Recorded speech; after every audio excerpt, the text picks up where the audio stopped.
We see that there is still quite a lot of marketing cloud consultants on the market. What do you recommend to them? I think every marketing cloud consultant now should be learning CRM. Flow is a key part. Yeah. So really to learn Flow, you need to be a CRM admin. How do you motivate someone like Paul to join a starting business? Paul's just been a really great friend Yeah. for the years. I think we'd been talking to him for years. Yeah. And even when we were starting and he was working, because he worked at Salesforce and ran their managed services for Marketing Cloud, we were very familiar with each other and we liked each other. Yeah.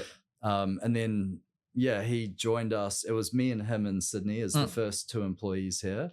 And so we just formed a great bond. What was the most innovative product that you have seen like releasing on the market from Salesforce? AgentForce obviously is very innovative, but Data Cloud, while we talk about it as not sexy, I actually think it's very amazing. Yeah. Because for so long, we've been talking about Salesforce single customer view. You integrate with everything.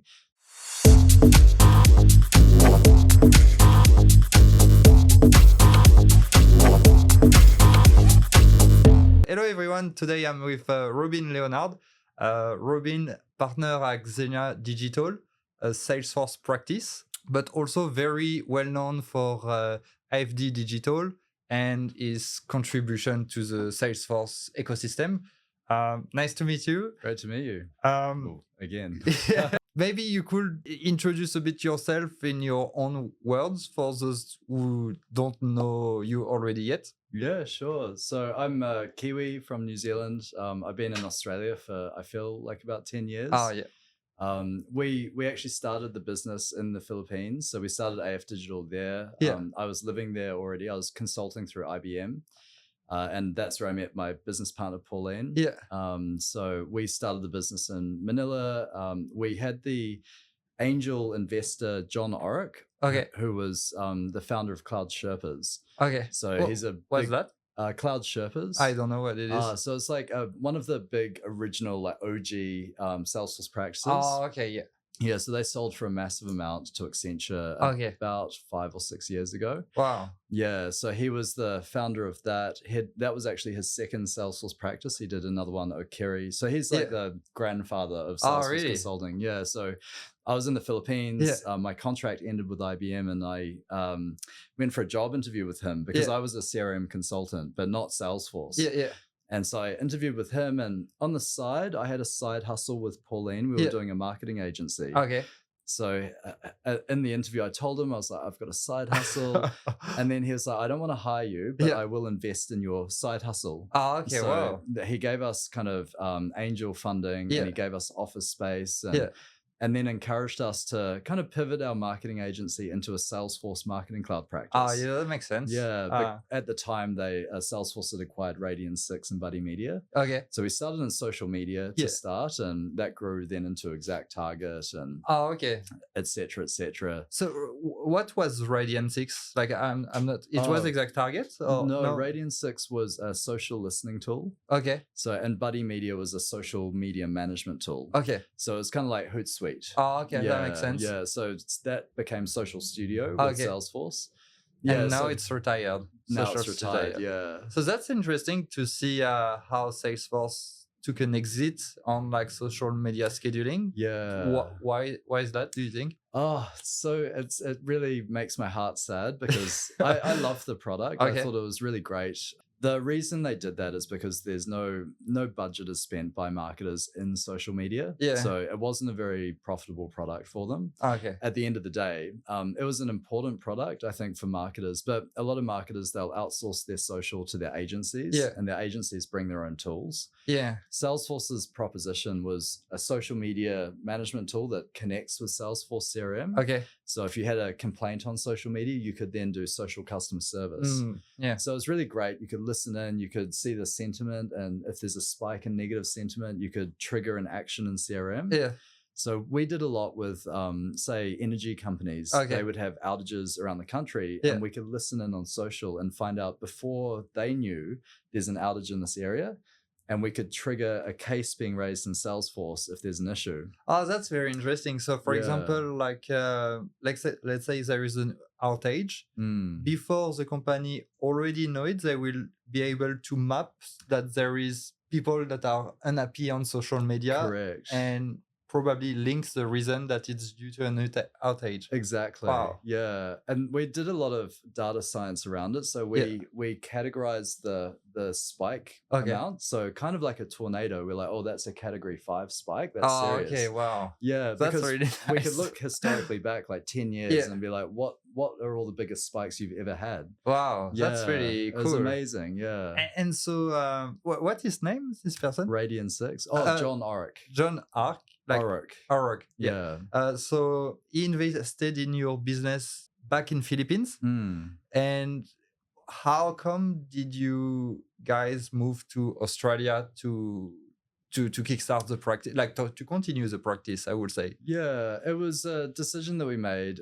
We had clients in Australia already, and we were like a BPO service. So we provided a lot of service offshore. BPO? Business process outsourcing. Okay. So we did a lot of marketing. So we were a marketing agency to start. So we'd do kind of marketing, we'd leverage Salesforce technology. Okay. And it was going well, but we really needed an office in Sydney. Okay, yeah. So I moved to Sydney and started a practice here. Yeah. At the same time, we also made a strategic acquisition, employee acquisition. Yeah. We hired Paul Cheng. Oh, very well known as well in Marketing Cloud. Right, yeah. So he used to work for ExactTarget before they were acquired by Salesforce. Maybe could you explain, and it's something that I will be interested to learn, why an employee acquisition, as you mentioned it, can be so key, and what makes the difference, how an individual can contribute that much to an organization? Yeah, it's a good question. I think before Paul, we had started onboarding with ExactTarget. Yeah. So Salesforce had recently acquired ExactTarget. It became Marketing Cloud. So we were doing our first implementations and it was difficult. I mean, you're very familiar with Marketing Cloud. Yeah. It's not easy. It's a bit technical. Yeah. You've got to know what you're doing to get value from it. So we'd done a few projects and they were okay, but they were difficult. Yeah. All of our staff are learning and being trained by Salesforce on how to do it. Okay. So we got to a stage, and we even partnered with other partners that were more experienced with it to make sure that our projects were on track. Same as what we all do all the time. Yeah, that makes sense. So it was okay, but it was touch and go. It was always a little bit cringy, you know?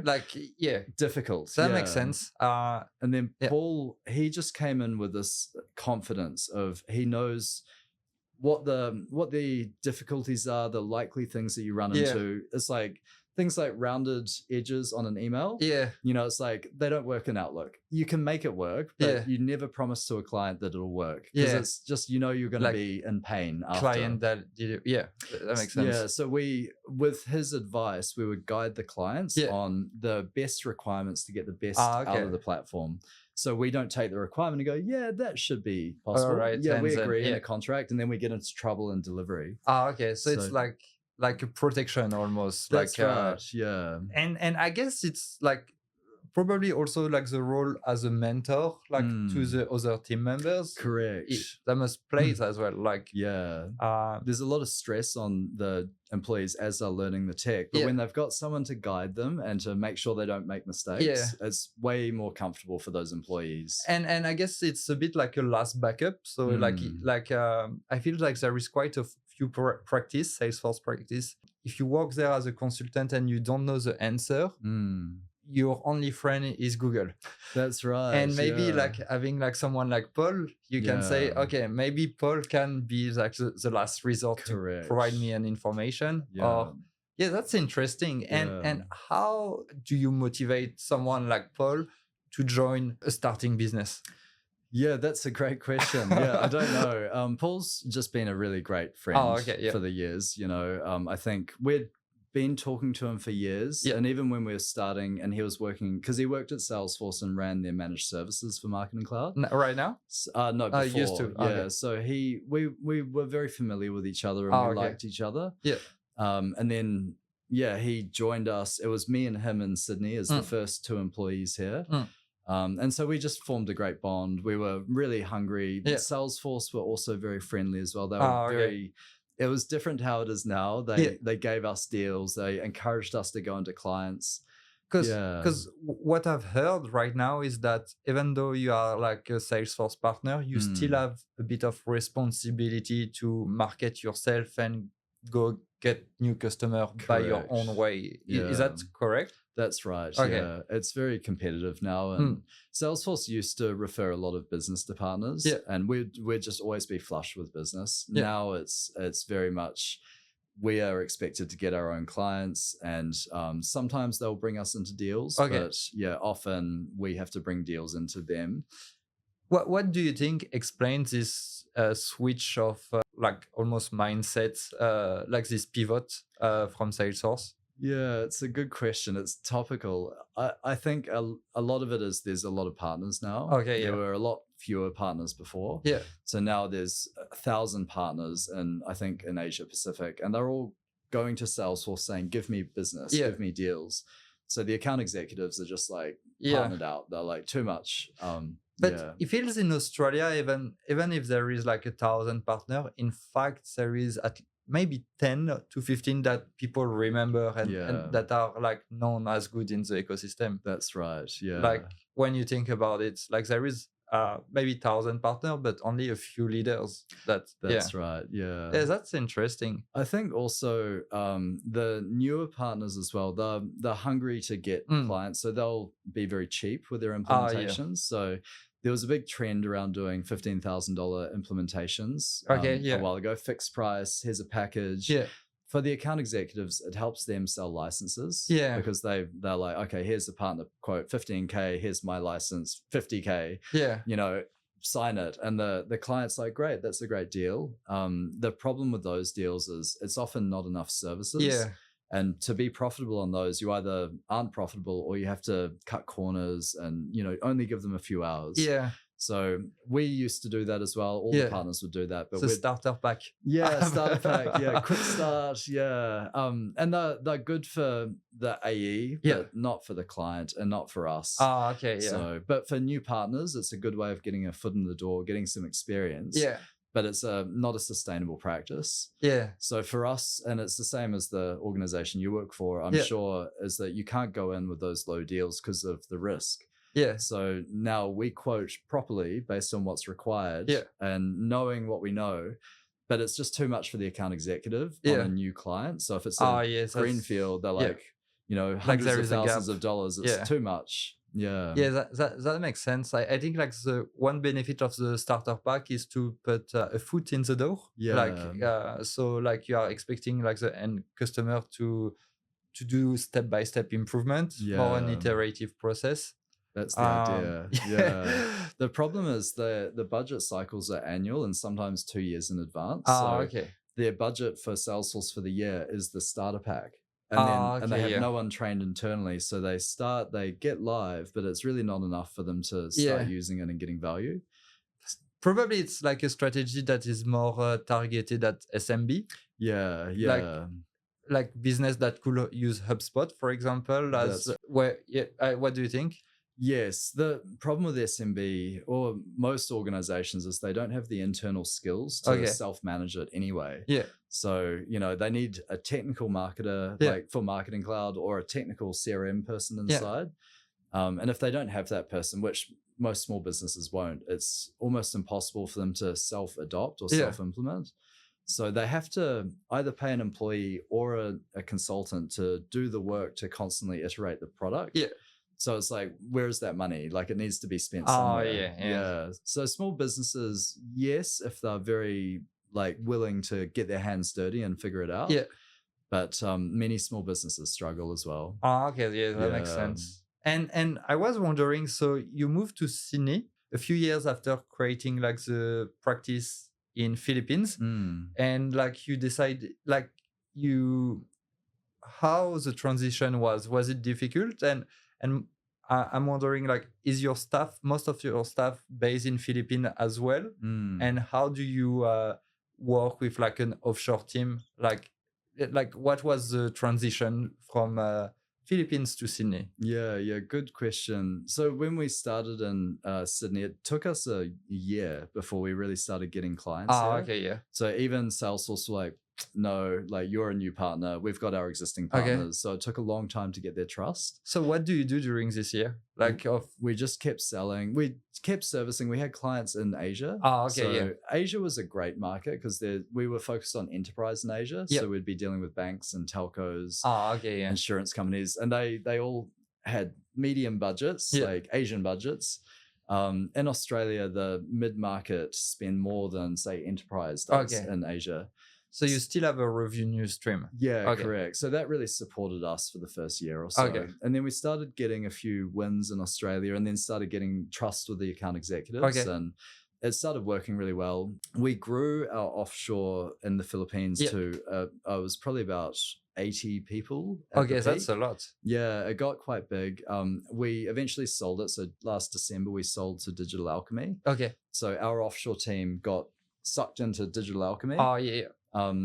With our business, we are actually just all Australian. So right 100% now? Australian. Yeah. Like the XENAI Digital is Australian only. But we leverage Digital Alchemy's resources globally. So they've got consultants all around the world. They've got about 400 or 500. So we pull them into our projects as we need to. So we've got a scale up, scale down model with them. But so that's quite convenient. It's like calling contractor basically. It gives you a flexibility on like hiring resources. That's right. But I'm wondering, so like you did like for how long FD? 10 years or something? 13 years. 13 years. From the moment you arrive in it's about 6 years after we arrived in Australia. And at the end, like of the 6 years, because it was like recognized as like one of the leading partner in Sydney, I guess. I remember when I started my Salesforce career, like FD Digital was one on the top list. So what do you remember, and what was the experience of after 6 years in running this business in Australia? What was the overall feeling and what did you learn the most? Yeah, the feeling was, I think the timing of the externalities drove the feelings a lot. So at the end of it, we were at the end of COVID, coming into a recession. So the last 4 years of running AF Digital were difficult because it wasn't flush with business. We at the start of COVID, we specialized in travel and hospitality, and that's just dived. Retail as well. Yes, that must be very hard. So we had to pivot into financial services, which was a bit more stable. I wish we'd pivoted into public sector earlier. Why? Because they always pay, there's always money in government. So it's like So that I wish we'd done that earlier, but we're doing that now. But if we'd done that before COVID, it would have been a lot healthier. Yeah. So it was difficult at the end, and I think Salesforce, the relationship shifted. There was a lot of attrition with Salesforce as well. So we had trusted account executives that all moved on. So we were again fighting like a new partner and trying to be creative and trying to come up with deals. So that's crazy. It was difficult. I think we were blessed with great customers. We had really amazing long-term customers that just knew what they needed and they paid us for the service. That really kept us going. It's just the client relationships. So it was basically like starting not from scratch, but basically the fact that your expertise in industry was not like spending any money in innovation and technology. You had to do a pivot to a brand new like financial service, as you mentioned. How was the transition? Was it difficult? Does that mean wasn't too difficult? No? It was more just putting your eggs in a different basket. We'd always done financial services. So one of our issues when we first started in Australia is we'd done everything. Like we'd done most industries, but we didn't specialize in any. Do you think it's important as a brand new partner to specialize in an industry? It is, yes. Yeah, but it's limiting as well. It's just it's always difficult. Some partners specialize in manufacturing, but they don't get enough work from that industry. So it is hard.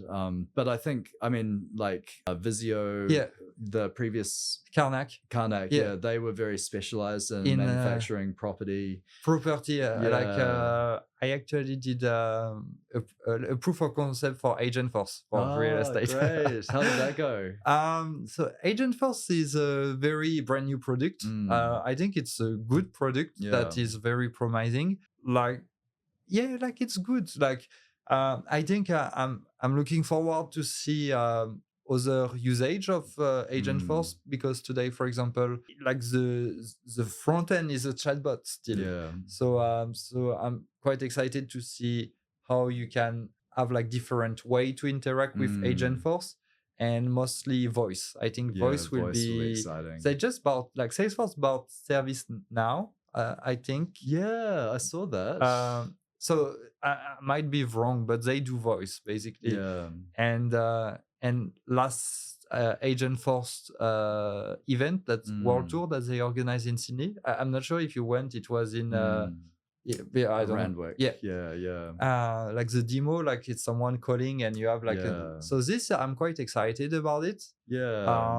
We've got a client, Fiji Airways, and they're about to do Service Cloud Voice. So they're about to connect their voice channels, and hopefully soon they'll do AgentForce as well for chat. But for them, they have a third-party contact center that does multi-language support 24/7. So they pay a lot of people to an external party to support their customer service. So with AgentForce, with voice, multi-language, 24/7, you can imagine the amount of costs they would save. And it's even the customer experience of supporting all those languages. I think the saving will be incredible. I think the only thing about working with large language model is that it's not a yes or no, it's not a if and else situation. So there is a lot of configuration around making sure that 100% of the time the answer will fit. That's right. I think what we saw is that you have this 5% of variation that can cause issue, in fact, because for example, an hospital couldn't afford to give the wrong information to the customer. That's right. Even if it's 5% of margin error, you cannot explain that to the customer. That's right. So that's the thing, is the testing process for an AI chatbot. It's very different mindset to, say, software testing, where it is black and white. It works or it doesn't work. This is it sometimes works. It sometimes gives a different answer. Sometimes it gives a really weird answer. And for we did one for Aljana recently. I don't know. What do they do? A quick service restaurant. They do charcoal chicken takeaway. I see. It's a very popular Salesforce brand. So they it's less serious if something goes wrong with them, you know. But if it's, say, a hospital or the NDIS or a government service, it's really you can sue them by giving bad information. So it's really hard. And I think it's the testing process, the way we think about it, has to fully change, because you've got to do a lot of scenario testing and then ongoing testing using real data as well. It's almost you need to basically have people to break it, to try to break the system. And that's right, ask weird questions. Because people ask weird questions. Because you can pass all your test cases with standard questions, but then they ask a weird question or put it weirdly. I think it's called a prompt attack or injection. So it's basically you find a way to give instruction to the large language model and to break the system. It's quite interesting. But I think Salesforce, they have been working on that, and I feel the backbone of the system is really what they call the Einstein trust layer. So I think it's quite good, because I like how Salesforce have thought about it. Initially, when Microsoft had OpenAI investment and everyone was doing their own LLM, I was like, what's Salesforce doing? Where is it going? But the way they've made it open, so they use the infrastructure of those LLMs, but they've got the trust layers to say. And it's it's actually, if I were to design it, that's how I'd think about it. It's how do you put guardrails in? How do you trigger actions with security around the actions? It's really quite well designed. And I think Apple have got the exact same thing with Apple Intelligence. That's right. They are contracting with ChatGPT, OpenAI.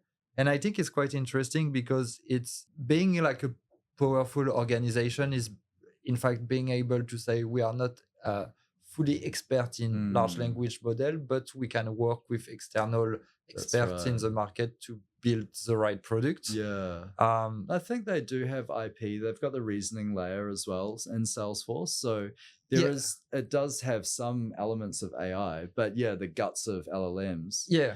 I think also like that different LLM models, they have different strengths and weaknesses and different use cases. Like I don't need to talk to OpenAI if I want image recognition because there's much leaner models that just do that. So you can optimize the consumption of that model. Yeah, I agree. I think they have something called XGBoost. So that's their like very light, and I think it's the Salesforce one. Okay. And it's a very light LLM that is used for field generation or like this kind of like light work. But I think OpenAI is still leader on the market when you use AgentForce. But it's a nice product, and I think it's very refreshing to see like Salesforce innovating. AgentForce is really like a wow product, like compared to Data Cloud. For example, Data Cloud is interesting as well, but maybe a bit less sexy than AgentForce. That's right. And more hard to market, I guess. There's no direct ROI from Data Cloud. It enables ROI from use of it. So it's like you give it to AgentForce, great. You give it to Marketing Cloud, great. But on its own, it's hard to sell Data Cloud alone. From your career, what was the most innovative product that you have seen like releasing on the market from Salesforce? I mean, AgentForce obviously is very innovative, but Data Cloud, like while we talk about it as not sexy, I actually think it's very amazing. Because for so long, we've been talking about Salesforce single customer view, you integrate with everything. But as you know, the integration with Salesforce, you've got to get all of these systems to orchestrate with it. And the acquisition of MuleSoft was great because it standardized the way that you integrate. But it's still a massive project to do the orchestration. Even to design it without the build, it's like you've got to figure out how Oracle and SAP, the e-commerce, 3PL, like all of these systems integrate and talk to each other. So Data Cloud for me was great because there's always been a duplicate customer issue across those. And getting a middleware to deduplicate or to federate, it's a challenge. You can make it do it, but it's not native. So for so long I'm a technical marketer, so for so long I've been like, if we just had a CDP in Salesforce, that would be amazing. And they talked about it for so long. So when it came out, it solved so many problems. Even as you know, like doing a Marketing Cloud project, you need CRM first to get it to have the customer like the data. Now you can throw it straight into Marketing Cloud, but you should put it in CRM. Now we don't have to. We can put it into Data Cloud, feed Marketing Cloud, and then feed CRM.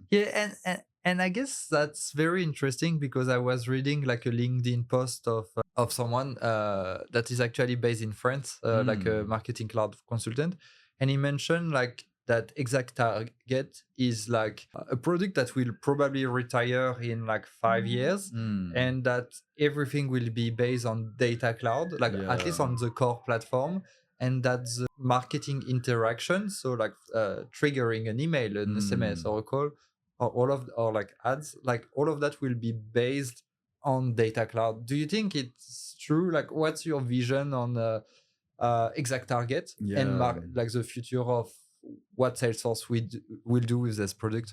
So reading the latest release notes from this upcoming release, it's very obvious there's a lot of investment going into Marketing Cloud growth and advanced, which is the new Marketing Cloud on Data Cloud using Flow.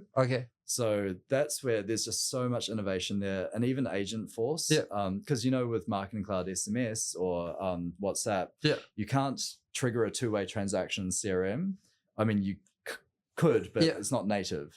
So with the new Marketing Cloud growth and advance, you can send them an email, send them an SMS, and if they reply to the SMS, you can trigger a chatbot through AgentForce. And then you can hand it over to a human, and it just makes the CRM and marketing more orchestration much more seamless. So like we see that there is still quite a lot of Marketing Cloud consultants on the market. what do you recommend to them? Oh, that's so hard because we've got a lot of Marketing Cloud consultants as well. For me, I think every Marketing Cloud consultant now should be learning CRM. Yeah. And obviously Data Cloud, but it's kind of on the same platform. Yeah. Flow is a key part. Yeah. So really to learn Flow, you need to be a CRM admin. Yeah. So I would be doing my CRM admin certs ASAP and then starting to learn Flow because all journeys will have to migrate to Flow. Yeah. There's still time. I think growth is supposed to be coming out in February this year. Yeah. But I don't think it will. I think it's okay. Maybe another year before it's cooked in Australia. Yeah. But once it's cooked, like maybe 2026, it's going to be heavily pushed by account executives. Yeah. So, and if you don't know CRM or struggle with CRM, it's, all of these OGs in Marketing Cloud that know AMP script and they can do anything there. They won't be able to do anything there. Yeah, that's crazy. And I think like this is where we can really see two types of people. Like there is people that really like to become deep expert in one single technology. And there is other people that would rather know less about a product, but touch to a bit of everything to get a global understanding. I think I belong more to the second category because I find it way more exciting and interesting to have the capability to build what I want. Because at the end of the day, like it's this that really matters is that the customer want to build something. Are you able to build it? And do you have the base knowledge to be able to find the solution on internet that will help you to build the solution? You like where would you like what do you think you are on the technical side? Me personally, I'm across. So I'm more functional than technical. I don't code, but I'm functional. I'm aware of the product. That's where I believe our strength was as AF Digital. We were a Marketing Cloud expert, but we understood CRM. So solutioning with both of those products is different to solutioning just this one. If you get a Marketing Cloud only expert into solution and they've got CRM, they will only think about the solution in Marketing Cloud. That makes so sense. For example, like lead scoring, like you can build a lead scoring model in Marketing Cloud. But do you want that to be available in Sales Cloud as well? And if you do, then you should build it there and then push it to Marketing Cloud. So I think having the awareness of the product footprint that the customer's got and solutioning for the product footprint. And then also being aware of their roadmap and not over-engineering to work around the gaps. So for example, Aljana is a really good one where we're like, look, we want to build some formulas into CRM, like RFM scores, recency, frequency, monetary, churn scores, those kind of things. I can do that in CRM, pass it through to Marketing Cloud, but I know that they're going to get Data Cloud soon. So it's like, should we invest in customizing that and then creating technical debt for them when they're about to get that? So we actually opted, even though it's better to do it in CRM, we opted to do it initially in Marketing Cloud because it was quicker, knowing that Data Cloud would be the end state. That and makes then sense. we'd build it there and then it would flow everywhere. Wow. So for tactical use, we had it available, but we didn't hard code it anywhere. And if you didn't know about all this other technology and were only focused on Marketing Cloud, you would have proposed like a totally different solution, I guess. And that's where we've seen other partners that are biased towards Marketing Cloud. They incorrectly over-engineer Marketing Cloud to solve what they need to solve, not thinking about what can be done in CRM. And now Data Cloud is another thing where you've got a CRM person that's like deep there, not thinking about what could I put in Data Cloud and surface that in CRM. Well, that's the interesting part about this product. They are so customizable that you can do anything you want at the end of the day on it. So that's right. Each solution will differ from like because humans are like quite different. So like a practice to another and a consultant to another. All the solutions are quite different. And could you tell us like what was the transition when AF Digital became digital? So nothing really changed. So our staff in the Philippines, they became Digital Alchemy staff. That was the major change. Our staff in Australia just continued doing their jobs with different email addresses. I think the best thing for us is the ability to scale up and scale down. So I can sell a multi-million-dollar project and not worry about how I'm going to staff it because I've got this amazing bench. But also when I don't have big projects, I don't have that bench sucking out the profit. So it made the business just a lot healthier, a lot easier to run. We had the continuity of our staff generally in the Philippines, but now we've got access to other countries. So we use a lot of resources in Thailand now, which are amazing. Like Thai people are so great to work with. I don't know. Like, could you explain what's the difference between people in Philippines, people in Thailand, and people in Australia? Because I'm sure there is difference. There's massive difference. So being as careful as possible, not to stereotype, because everyone's unique. Philippines, and so Filipinos, you can bring them to Australia, and within 6 months they will talk like Australians. So they're very adaptable to culture. So we really invested in them understanding the Australian culture when they're in the team. So they're amazing. I think Filipinos are great at customer service by trade. So they're very emotionally aware. They're good communicators. They're great with English. They've got an American kind of influence as well. So I think the customers really like working with Filipinos. They are very family oriented as well. So they stay, they're loyal. But you can't piss them off because they will also leave in a family. So you've got to maintain that family culture there. I think that was a really important thing for the business. You've got India as well. India, I feel are very technically great. You know, they can develop things and they're so good at what they're doing. Maybe less strength in customer service. But they've got a strength in IT and technology. So I would probably say the Philippines are great at marketing cloud. India's great at CRM, where there's coding and development and really hard technical problems. Thailand are very similar to Philippines. They're very family oriented, but they're very nice. They've got a Buddhist mentality. So they're very honest, humble, polite. That's crazy. I never worked with people from Thailand. Wow. They're really great. Language is probably a bit more of a barrier than Philippines, but the younger generation, they're all speaking really good English there. So how different are they from Filipino, for example, in terms of way of working? They're quite similar. I don't see there's a massive difference, not from what I've seen so far. I've worked with the Philippines a lot longer than Thailand, but they seem to be very honest, hardworking. They turn up on time. You know, they're diligent. What about Australian? Australians, I don't know what to say. I'm a Kiwi.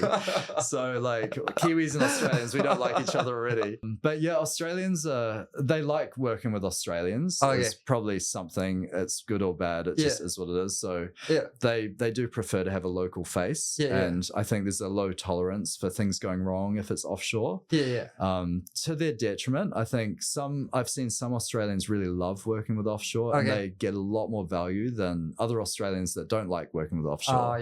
Because it also takes the client being patient and getting to know them. And I think in many Asian countries, there's a kind of a respect thing with teachers and students in school. So the student will never speak up or talk back to the teacher. So it's kind of that mentality happens with Australian and Asian cultures, where the Asian culture is like, I don't want to correct the person or disagree with them. So they can often be quiet. But if the Australian and the Filipino person, they get to know each other and they bond, then that goes away and they work really well together. So I think if you can get your client to go to the Philippines and meet the staff, then it's totally different to if they just deal with them on the phone. That makes sense. I think it can be a bit scary for an Australian customer to work with someone that is unknown. You know, I think it's something I've seen in Australia, but I think it's fair enough, and I can understand it as well. How about French people? I haven't worked with that many French people. But the French people I've met are all really amazing. Yeah, well, one thing I did notice, because I worked in the Philippines, like for IBM in a client there. I was working in Deutsche Bank, and I was the white guy, and there were a lot of I had peers that were Filipinos, and they were better at their job than I was. They were smarter, more astute, just better all around. I was probably the worst over there. Yeah. But so when I was living there, I had this amazing respect for the people, because I'm like, there's very intelligent people here that are very good at communicating and good at their jobs. So a lot of our staff are actually better than people I work with in Australia. Oh, yeah. So, but it's just that there's a culture gap and sometimes a language gap. Yeah. So it's hard to realize that. Well, yeah, that's why, like, even like for myself, like I realize like I still have like a strong accent, but I realize how English is important, because in fact, like, English is the perception that people will have of you. That's right. So if you are excellent but you don't speak well, you will not look as excellent as you are. That's right. Yeah, it's a hard one. I mean, it's just, I guess it's cultural. It's the same as wearing a suit, you know. Like when I was young, I worked in Vodafone, and we had a culture of wearing t-shirt and shorts to work. And I used to sit very close to the CEO, and he never used to acknowledge me ever. And then one day I was like, I started doing Tuesday tie days, and I'd wear a suit and a tie, just as a kid. And then suddenly he just started talking to me, and I was like, it just triggered in my mind. I was like, I think it actually means something if you put forward something that they're going to like, you know. And it's, I think, cultural as well. Like, if you're here from a different country, if you just get into the Aussie culture, they will really appreciate that, and just it'll be easier to work with them. Well, like something that I've noticed, like for me, that have like a culture that is quite different, but not too different. It's still European. I think it's culture, like a point of communication that I found that is very important is to read the news. Because when you read the news and consume like the content that is delivered to Australian in general, then you have so many topic of conversation that opens. It can be like stupid TV show, like dating TV show, but you could also can be like the Australian, for example, or like newspaper. And this I find, like, by doing this effort this morning to read about the actuality in like Sydney and Australia, then like when I see Australian people, then I can definitely connect with them in another way. Yeah, absolutely. And sport is very important as well. Like, I think it can help as well. It can. There's just too many sports here. Like AFL, league, rugby, it's all over the shop. Yeah. And why you never started your practice in New Zealand, or like no coverage in New Zealand? We did try to, and we made many efforts. We've had customers in New Zealand a lot, and I've traveled there trying to do business. I think the economy just doesn't have the same demand as Australia, so we tried. We almost hired a New Zealand practice director to start a business. There were so many things we tried doing because I was passionate about it, but they were there wasn't the investment. I think there's a different mindset in New Zealand. They've got a number 8 wire. That's what they call it, number 8 wire mentality. What's that? So it's that you can fix anything with number 8 wire, which is fencing wire. So it's like a farming fencing wire. So they're like, you can fix anything with that yourself. It's like DIY. So that's interesting. They don't want to pay expensive consultants to come in and do big tech. They want to code it themselves, figure it out with cheap, you know. Yeah, that's interesting. So it's a different mentality. Australia's slightly higher than that, where they will pay consultants-ish. The US is very different, where they're like, I've got to spend money to make money. It's that capitalist mentality. That's interesting as well, and very true as well. Like, and I think the more I grew up, the more I understand this, that you need to spend money and invest money like the right way, because that's the only way to get a return. Like, if you want.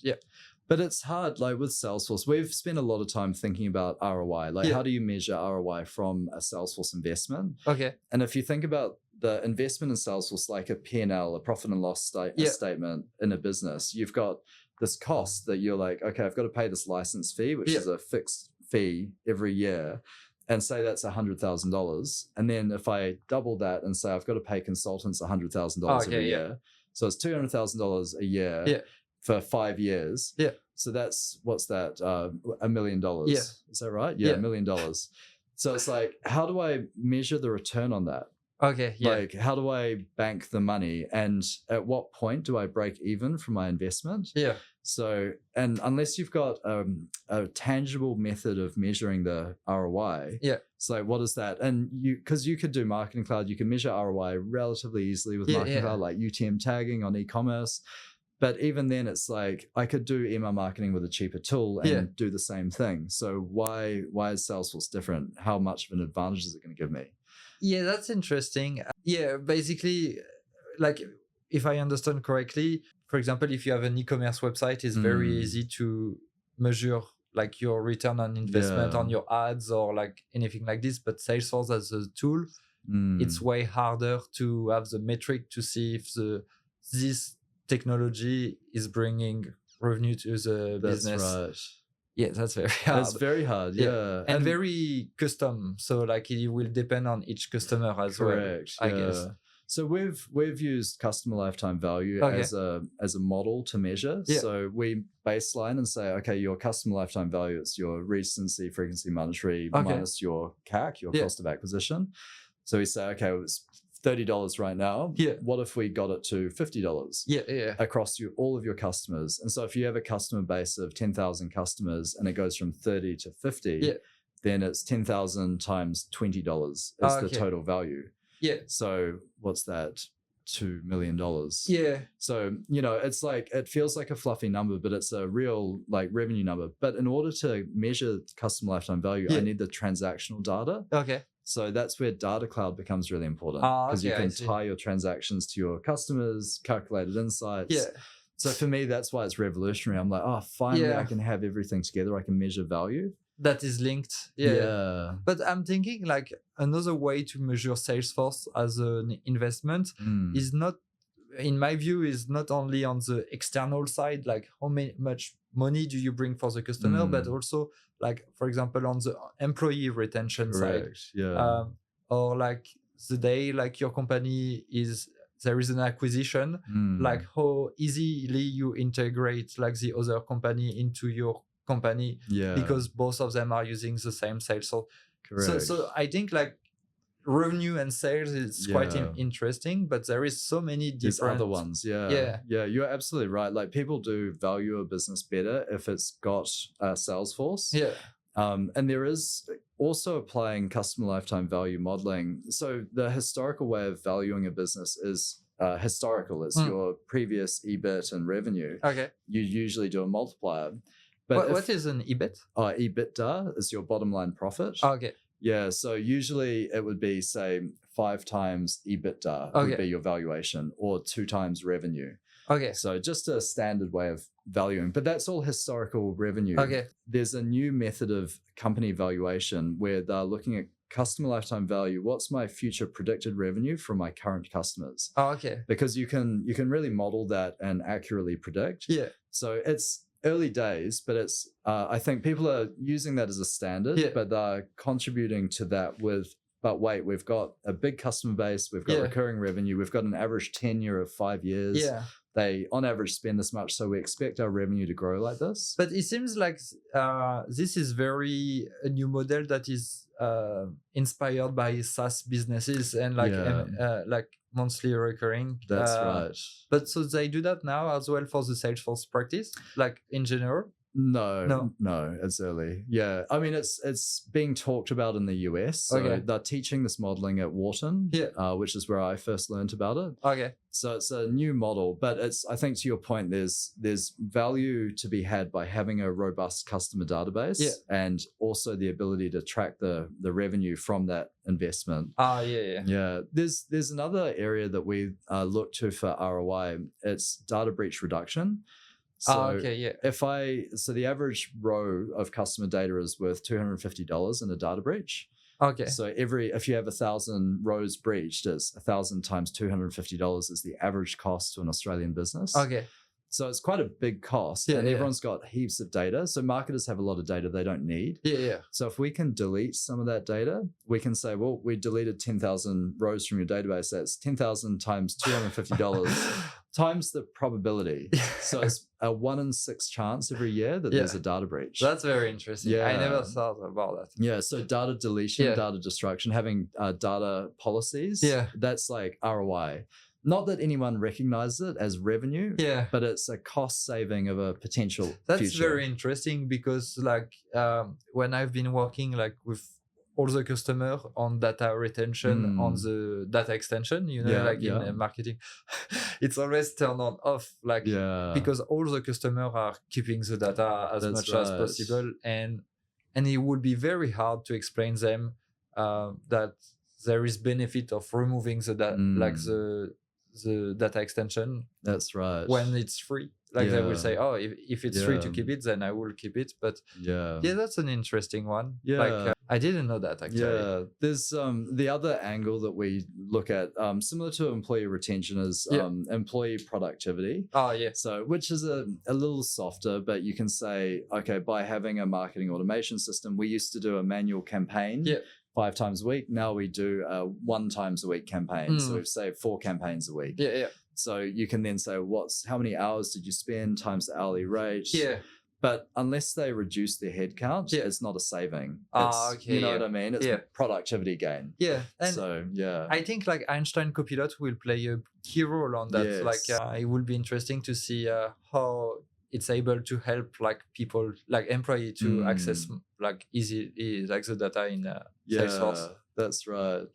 And AgentForce is the new area for ROI. It's like if I have someone resolve a case without speaking to a human, it's deflection. Like we've always had deflection as a ROI case, but this is like real deflection. So that's another area. So with Aljana, I think they get about 4,000 cases per month. That's a lot. Just people talking to people. So now it's like, what if we deflected 1% to AgentForce? What's that worth? You know. So it's these use cases are getting more prevalent and more interesting. I think like as you say, like everything related like DoorDash, like Uber Eats and all of that, they will easily benefit from like this type of solution. Absolutely. But there's a balance of customer experience. Like Strava is my nightmare because I need to change my email address. Really? I don't have to access the email. It works, but I can't do anything with it. I can't connect my phone to it. So there's some stuff I can't do because I just don't have the email access. So I've been trying to reach out to their customer service, and it's like a chat bot that just goes around in circles, and there's no escalation to a human. Really? You know, it's just like, oh, guys, you haven't got it right, you know? Maybe you need, in that case, maybe on LinkedIn, like if you contact. I've tried tweeting, no customer service on Twitter. But so I've now emailed, and they've responded with an autoresponder. Still nothing. Really? Something's gone wrong in that company. But they're a quite small company, I guess. It's a French company, isn't it? Is it? I don't know. I'm not sure. I feel like it might be French. Because you are a runner? Oh, yeah, a little bit. Like, what do you run? Like, usually, I don't do long distance because of injury, so I just run regularly. But like a 5-kilometer run is that's still where I good. limit it. I go to Centennial Park. Do you know where it is? It's a nice loop. You run a lot? No, maybe like once a week. I think like once a week. Like it's nice. I'm doing 75 hard at the moment. What's that? It's an American program, but it's you kind of self do it, and it's 75 days, no alcohol. You've got to drink 4 liters of water a day. 2 workouts a day. 1 has to be outside, and they have to be 45 minutes each. And then 10 pages of a non-fiction book and healthy eating. Stick to a healthy diet. But it's good. It's like that's encouraged me to just like every day you've got to do something. It's very important. I think I've tried. Like, do you know what is a mouth tape? Yes. Oh, I'm getting into that right now. Really? Do you have one? For sleeping? Yeah. So I tried yesterday evening, like the first time, like I put it. And also something for the nose to make it. But I remember that during the night while I was sleeping, I could see myself doing that. Oh, really? Can you do like a full night of sleep with it? But I've just started as well, like 2 nights ago. I'm reading the Breathe book by James Nestor. No, I haven't heard about it. You have to read it. It's amazing. So this Breathe book, because there's ancient knowledge that if we breathe through our nose, it's very healthy. If you breathe through our mouth, it's very unhealthy. I think so. It's what that I've heard as well. Yeah, no, like there's all sorts of reasons. Like even it's a bit weird, but even breathing through your nose is the same effect as Viagra for men. Oh, really? Yeah, like it stimulates the same drug that is in Viagra. Yeah. That there's all sorts of like health things, and your face is more attractive if you breathe through your nose. Yeah, I've heard about that. Yeah. That's crazy. There's all sorts of benefits. Yeah. But yeah, I feel I'm interested in that right now. Like like what to eat, like how to sleep well, and I think this helped me to see my week as a challenge, like from Monday to Friday, and I think it makes it more interesting. Yeah. And so you mentioned you have like side project that you are working on. Like, what do you think you will do in the future? I guess. Yeah. So a good question. So I had a realization recently that I think there's a few stages of life. So we've got until AI takes our jobs. Yeah. So that's from now until then is however long. Maybe some people think it's 100 years. It'll never happen. For me personally, I think we've got about 4 or 5 years until I can't get employed anymore. Really? Yeah. So 2029, 2030 is probably the time that there's no more human jobs. Really? Yeah. It's aggressive, I know, but I like to kind of bet on it. Okay. So for me, I want to retire by that point. Yeah. So that's one stage of life is that retirement, like when I can't work anymore. Okay. The other stage of life is death. Okay. So I counted the days between both, and I realized there's about 15,000 days from now until I die. I'm 42 years old now. Okay. So 15,000 takes me to about 100. 1,500 days takes me to 6 years. So that's how much working days I've got left. And then I've got a short-term plan of 150 days, which is what am I going to do in the next few months just to get myself closer to retirement. Oh, that's interesting. Yeah. So like, yeah, I think it's a great like insight to know like, okay, like I have this long to live. I think like no one, like not many people at least do this exercise. Yeah. I haven't done it, but I think it helps you a lot to strategize in a way and to know where you are. And do you feel like, like what does human do if like they don't have job?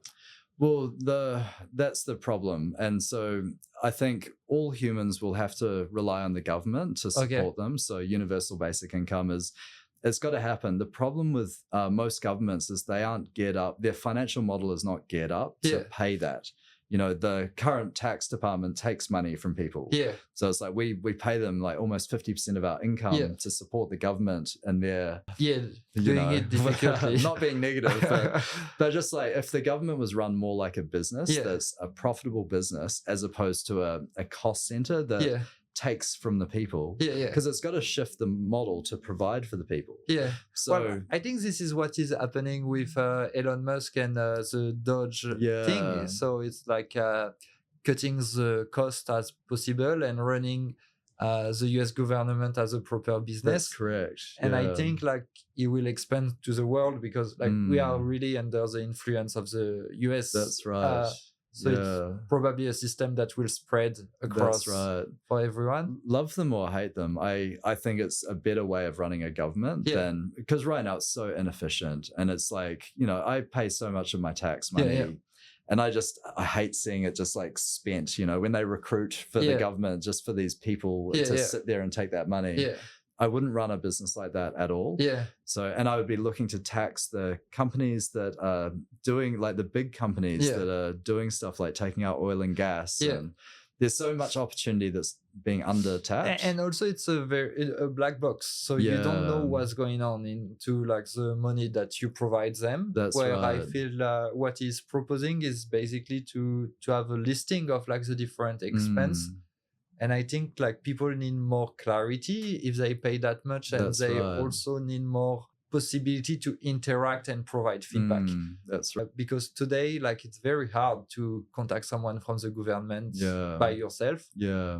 Like just an example, visa, like for my visa, like I had to do it. And the way I found was to use LinkedIn Sales Navigator. Yeah, really? Well, like they're on LinkedIn. Yeah, so wow. And so you contacted a government representative. Like, yeah. So if you go on the website, there is a mapping of what's their position, like all of them for the immigration. And I send them all with LinkedIn Navigator. Wow. I think that's the only way you can do it. Great. Otherwise, I will put so many layers so that you cannot access them. Yeah. And I think I'm a bit against that. Yeah. But so you will like work maybe for a few months, years. After you will retire, what you will plan to do? So my plan is to ride a motorbike around the world. That's my only real plan. Is I just want to, and I'm preparing to do that. So so in the 1500 days, I've got a backlog of things I want to achieve, and I've got a minimum threshold of passive income. Okay. So it's just enough money, like a necessary amount that I'm not living on yachts around the world. It's more like, what's the minimum amount of passive income? I never have to work, but I'm always going to have the money coming in, so that I don't need to depend on the government's UBI. That's so nice. Yeah, and then after that, I'm gonna be on a motorbike camping. So that doesn't really cost much money.